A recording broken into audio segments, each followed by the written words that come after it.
Radhakrishnan. So మనకి 15వ vice president కింద రాధాకృష్ణన్ని మనం ఎలెక్ట్ చేసుకోవడం జరిగింది. సిపి రాధాకృష్ణన్. సో ఈయన ఎవరండి? NDA candidate. ఎన్ని ఓట్స్ వచ్చాయి? ఈయనకి మెజారిటీ వచ్చింది. ఎందుకంటే 781 ఓటర్స్ ఉన్నారండి. టోటల్గా ఎంతమంది? 781 ఓటర్స్ ఉన్నారు. సో ఇందులో 452 ఓట్స్ ఈయన ఒక్కరే సంపాదించారు. సో మీరు అబ్జర్వ్ చేసినట్టయితే Radhakrishnan, CP Radhakrishnan versus Sudarshan Reddy. So Sudarshan Reddy ఏమో ఇండియా బ్లాక్ క్యాండిడేట్, రాధాకృష్ణన్ ఏమో NDA block candidate. So Sudarshan రెడ్డికి 300 ఓట్స్ వచ్చాయి అండ్ రాధాకృష్ణన్ గారికి 452 ఓట్స్ వచ్చాయి. సో డెఫినెట్గా 152 ఓట్స్ క్లియర్ కట్ మెజారిటీతో ఈయన వైస్ ప్రెసిడెంట్గా ఎలెక్ట్ చేయబడటం జరిగింది. అండ్ మనకి బాగా తెలుసు వైస్ ప్రెసిడెంట్ కోసం కాన్స్టిట్యూషన్లో ఏ పార్ట్ డిస్కస్ చేస్తుందండి? పార్ట్ 5. పార్ట్ 5లోను పర్టికులర్గా మన ఇండియాకి ఒక వైస్ ప్రెసిడెంట్ ఉండాలని చెప్పే ఆర్టికల్ ఏంటండి? ఆర్టికల్ 63. సో ఇండియాకి వైస్ ప్రెసిడెంట్ ఉండాలి అని ఆర్టికల్ 63 చెప్తుంది. సో మరి మొన్నే కదా వైస్ ప్రెసిడెంట్ ఎలక్షన్స్ అయ్యాయి. సో డెఫినెట్గా ఎలక్షన్స్ ఎలా జరుగుతాయని తెలుసుకోవడం చాలా ఇంపార్టెంట్. సో ఈ వైస్ ప్రెసిడెంట్స్ యొక్క ఎలక్షన్స్లో అసలు ఎవరెవరు పార్టిసిపేట్ చేస్తారు? సో ఇక్కడ మనం చూడొచ్చు, ఇవన్నీ రీసెంట్ ఫ్యాక్ట్స్. 452 ఓట్స్ వచ్చాయని మీకు గుర్తుంటుంది. ఆయనకు ఒపోనెంట్గా సుదర్శన్ రెడ్డి గారు పోటీ చేశారని మీకు గుర్తుంటుంది. ఆయనకు కూడా 300 ఓట్స్ ఉంటాయని గుర్తుంటుంది. ఇదంతా మనకి కరెంట్ అఫైర్స్లో వచ్చిన విషయం. అండ్ ఈయన ఒకప్పుడు సిపి రాధాకృష్ణన్ గారు మహారాష్ట్ర గవర్నర్ కూడా. సో మహారాష్ట్రకి పనిచేస్తూ గవర్నర్గా ఇప్పుడు ఇండియాకి వైస్ ప్రెసిడెంట్ అయిపోయారు. సో ఎన్నో వైస్ ప్రెసిడెంట్ అంటే నెంబర్ ఈజీగా ఉంది, 5 మల్టిపుల్స్లో ఉంది. సో 15th వైస్ ప్రెసిడెంట్ కాబట్టి మీకు ఆటోమేటిక్గా ఇది కూడా గుర్తుంటుంది. సో ఇక్కడ మనకి తెలియాల్సింది ఏంటంటే వైస్ ప్రెసిడెంట్స్ ఎలక్షన్స్ కోసం ఏ ఆర్టికల్ డిస్కస్ చేస్తుంది? ఆర్టికల్ 66 అండి. ఈ 66 యొక్క స్పెషాలిటీ ఏంటంటే ఎలక్టోరల్ కాలేజ్లో ఎవరు ఉండాలో చెప్తుంది. ఎందులో? వైస్ ప్రెసిడెంట్ని ఎన్నుకొనే ఎలక్టోరల్ కాలేజ్ ఉంటుంది కదా, అంటే లిస్ట్ ఆఫ్ ఓటర్స్. అసలు ఎవరెవరు ఎలక్ట్ చేయాలనేది ఎలక్టోరల్ కాలేజ్ అనమాట. సో ఈ ఎలక్టోరల్ కాలేజ్లో ఎవరు ఉంటారు అని ఆర్టికల్ 66 చెప్తుంది. సో ఈ 66 ప్రకారంగా మనకి పార్లమెంట్లో 2 హౌసెస్ ఉన్నాయి. ఏంటేంటండి ఉన్నాయి? రాజ్యసభ ఉంది, అలాగే లోక్సభ ఉంది. ఇక్కడ నువ్వు నామినేటెడ్ క్యాండిడేటా, ఎలక్టెడ్ క్యాండిడేటా అని చూడరు. నువ్వు రాజ్యసభలో మెంబరా, లోక్సభలో మెంబరా. సో రాజ్యసభ యొక్క ఎంపీస్, లోక్సభ యొక్క ఎంపీస్ అందరూ కలిసి వైస్ ప్రెసిడెంట్ని ఎన్నుకుంటారు. సో సింపుల్గా చెప్పాలంటే elected members plus nominated members ఇద్దరు ఉంటారు. సో వైస్ ప్రెసిడెంట్ ఎలక్షన్స్లో ఎవరు ఉంటారండి? All the MPs of Rajya Sabha and Lok Sabha participate in the elections.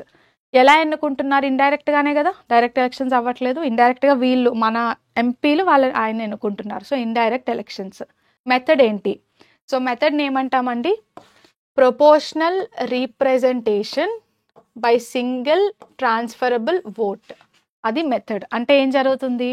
నార్మల్గా రెగ్యులర్ ఎలక్షన్స్లో మనం చూస్తే మనం ఒక క్యాండిడేట్ని డైరెక్ట్గా సెలెక్ట్ చేసుకుంటాం అంతే. కానీ ఇలాంటి ఎలక్షన్స్లో ఏం జరుగుతుందంటే ఆ పర్టికులర్ క్యాండిడేట్స్కి ర్యాంకింగ్ ఇస్తాం. అంటే నా ఫస్ట్ ప్రయారిటీ ఎవరు, సెకండ్ ప్రయారిటీ ఎవరు, థర్డ్ ప్రయారిటీ ఎవరు అని చెప్పి ర్యాంకింగ్ రూపంలో క్యాండిడేట్స్ని మనం సెలెక్ట్ చేసుకుంటాం.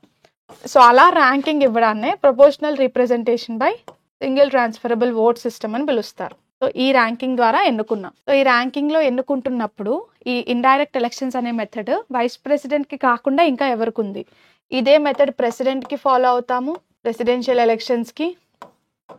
ఇదే మెథడ్ మన రాజ్యసభలో ఎంపీస్ యొక్క ఎలక్షన్స్కి కూడా ఫాలో చేస్తాం. సో అది ఈ మెథడ్కి ఉన్న స్పెషాలిటీ. ప్రయారిటీస్ ఇస్తామన్నమాట, ర్యాంకింగ్స్. సో అది మెథడ్ అండి. అండ్ ఎలక్షన్లో పార్టిసిపేట్ చేసే వాళ్ళు వీళ్ళే. సో ఇది మీకు తెలియాల్సిన స్టాటిక్ పార్ట్ ఎలక్షన్స్కి సంబంధించి. అండ్ ఎస్, ఇండియా బ్లాక్ క్యాండిడేట్ని డిఫీట్ చేసేసారు. అండ్ ఆయన ఏ రాష్ట్రానికి సంబంధించిన వ్యక్తి అంటే తమిళనాడు అండి. మన సిపి రాధాకృష్ణన్కి ముందు ఎవరున్నారు? జగదీప్ ధంకర్ గారు ఉన్నారు.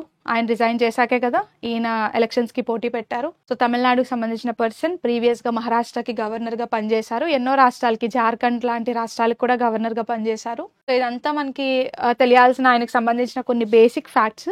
ఎస్, దీంతో పాటు మన ఫస్ట్ వైస్ ప్రెసిడెంట్ చెప్తారా?